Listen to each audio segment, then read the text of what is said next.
کوئی عبادت کی چاہت میں رویا، کوئی یار کی بے وفائی پہ رویا، کوئی عبادت کی راہ میں رویا، کوئی یار کو منا کے رویا۔ عجیب ہے یہ نماز محبت کا سلسلہ، عجیب ہے یہ نماز محبت کا سلسلہ، کوئی قضا کر کے رویا تو کوئی ادا کر کے رویا۔ کیا آپ جانتے ہیں کہ ہم دن میں کتنی بار اپنا فون چیک کرتے ہیں؟ کیا آپ جانتے ہیں کہ نماز کا پڑھنا ہماری زندگی پر کتنا گہرا اثر ڈالتا ہے، اور یہ کہ نماز پڑھنے سے وہ کون سے 10 بڑے فائدے ہیں جو ہمیں ملتے ہیں؟ کیا ہم نماز اپنے لیے پڑھتے ہیں یا پھر اللہ کے لیے؟ ان سب سوالات کے جوابات انشاءاللہ اپنی اس ویڈیو میں بتاؤں گی۔ السلام علیکم ورحمۃ اللہ وبرکاتہ۔ اللہ رب العزت سے دعا کرتی ہوں کہ اللہ پاک آپ سب کو اپنی حفظ و ایمان میں رکھے۔ اے رب ذوالجلال، ہم سب کو اتنا عطا کر جتنی تیری شان ہے، اتنے گناہ معاف فرما جتنا تو رحمان ہے، اور اتنی ہی آزمائشوں سے دور رکھ جتنا تو مہربان ہے، اور اتنا رزق عطا کر جتنا تو رزاق ہے۔ آمین یا رب العالمین۔ اگر ہم تھوڑا سا غور کریں کہ ہم دن میں کتنی بار اپنا فون چیک کرتے ہیں، اس کا جواب ہم بہت اچھے سے جانتے ہیں، مگر دن میں کتنی بار اللہ کو یاد کرتے ہیں؟ جیسا کہ آپ سب کو پتہ ہے کہ نماز اسلام کا دوسرا رکن ہے، لیکن یہ صرف عبادت نہیں بلکہ دل اور روح کا سکون ہے۔ نماز کے حوالے سے اللہ رب العزت قرآن پاک میں فرماتا ہے کہ بے شک نماز بے حیائی اور برائی سے روکتی ہے۔ دیکھیے، نماز ایک انسان کو نہ صرف گناہوں سے بچاتی ہے بلکہ زندگی میں رحمتیں اور برکتیں لاتی ہے۔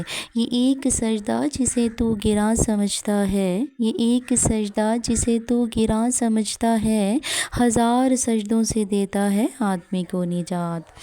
نماز ہمیں اپنے رب تعالیٰ سے روزانہ 5 بار ملاقات کا موقع دیتی ہے۔ یہاں پر میں آپ کو ایک چھوٹی سی مثال دیتی ہوں کہ ایک شخص جو مشکلات میں گھیرا ہوا تھا، بہت ہی پریشان تھا، اسے کہیں سکون نہ تھا، اس نے صرف نماز کا سہارا لیا اور رب تعالیٰ نے اس کے دل میں ایسا سکون اتارا کہ دنیا کی کوئی چیز اسے سکون وہ نہ دے سکی۔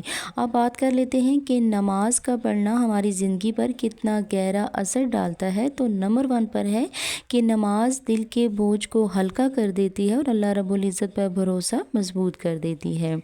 نمبر 2 پر ہے کہ 5 وقت کی نماز پڑھنا ہمیں وقت کی پابندی سکھاتا ہے۔ نمبر 3 پر ہے، اگر ہم تھوڑا سا غور کریں تو ہمارے لیے کتنا بڑا انعام ہے کہ ہر رکعت میں، ہر سجدے میں اللہ ہمارے گناہوں کو معاف کرنے کا دروازہ کھول دیتا ہے۔ نمبر 4 پر ہے شکر گزاری کا جذبہ، یعنی نماز میں اللہ کی نعمتوں کا شکر ادا کیا جاتا ہے۔ نمبر 5 پر ہے صبر اور استقامت، یعنی انسان میں برداشت اور ثابت قدمی پیدا کرتی ہے۔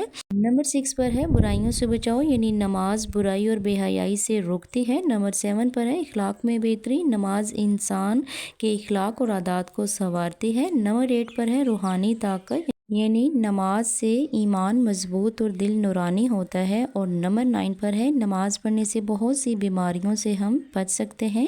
نمبر 10 پر ہے صحت کے فوائد، یعنی نماز کے حرکات جسمانی صحت پر بہت مثبت اثر ڈالتی ہے۔ نماز ایک بہترین ورزش ہے۔ اب آ جاتے ہیں نمبر 4 پوائنٹ کی طرف۔ تو دیکھیے، آج ہم مصروف زندگی میں اتنے پھنس گئے ہیں موبائل، سوشل میڈیا اور تعلیم کے چکر میں کہ ہم نماز چھوڑ دیتے ہیں، لیکن سوچئے ذرا، وہ ذات پاک جو ہمیں زندگی، روزی، صحت اور سب نعمتیں دے رہا ہے، کیا ہم اس کے لیے دن میں چند منٹ نہیں نکال سکتے؟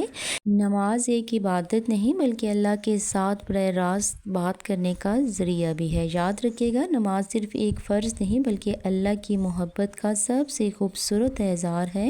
ہم نماز صرف اللہ کی رضا کے لیے ادا کرتے ہیں، البتہ جب ہم اللہ کے حکم پر چلتے ہیں تو اس کا فائدہ یہ بھی ہمیں ملتا ہے کہ دل کو اطمینان، سکون ملتا ہے، گناہوں کی معافی اور زندگی میں برکتیں پیدا ہوتی ہیں۔ رب تعالیٰ ہمیں نماز کی پابندی کرنے والوں میں شامل کر دے، آمین۔ دیکھیے، اصل مقصد یہ ہے کہ نماز میں ہمارا دل، نیت، توجہ اللہ کی طرف ہو، کیونکہ یہی وہ عمل ہے جس میں بندہ اپنے رب کے سب سے قریب ہوتا ہے۔ کیا ہم نماز اپنے لیے پڑھتے ہیں یا اللہ کے لیے؟ تو دیکھیے، تو اگر ہم تھوڑا سا غور کریں تو ہم دن میں 5 بار ہاتھ باندھ کر کھڑے ہوتے ہیں، اللہ کے سامنے جھکتے ہیں، سجدے میں اپنا ماتھا رکھتے ہیں، یہ سب ہم کیوں کرتے ہیں؟ کیا اس لیے کہ لوگ ہمیں نیک کہیں یا اس لیے کہ ہمیں دنیاوی سکون ملے؟ نہیں، ہم نماز صرف ایک مقصد کے لیے پڑھتے ہیں اور وہ ہے اللہ کی رضا کے لیے۔ دیکھیے نماز میں ہم اپنے رب سے بات کرتے ہیں، اپنے دل کی باتیں سنتے ہیں، اپنی دعائیں پیش کرتے ہیں۔ جب ہم اس عبادات کو خاص اللہ کے لیے کرتے ہیں تو اس کا فائدہ خود بخود ہمیں ملتا ہے، دل کا سکون، زندگی میں برکت اور آخرت کی کامیابی ملتی ہے۔ وہ کہتے ہیں نا کہ جب رب راضی تو سب راضی۔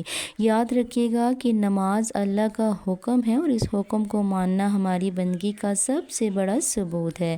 تو آئیے آج سے نیت بنا لیں کہ اس لیے نماز پڑھیں گے کہ ہم اپنے رب تعالیٰ کو خوش کرنا چاہتے ہیں، اس کی رضا کے لیے۔ اللہ رب العزت ہمیں نماز کی پابندی کرنے والوں میں شامل کر دے اور 5 وقت کی بر وقت نماز ادا کرنے کا پابند بنا دے۔ آمین یا رب العالمین۔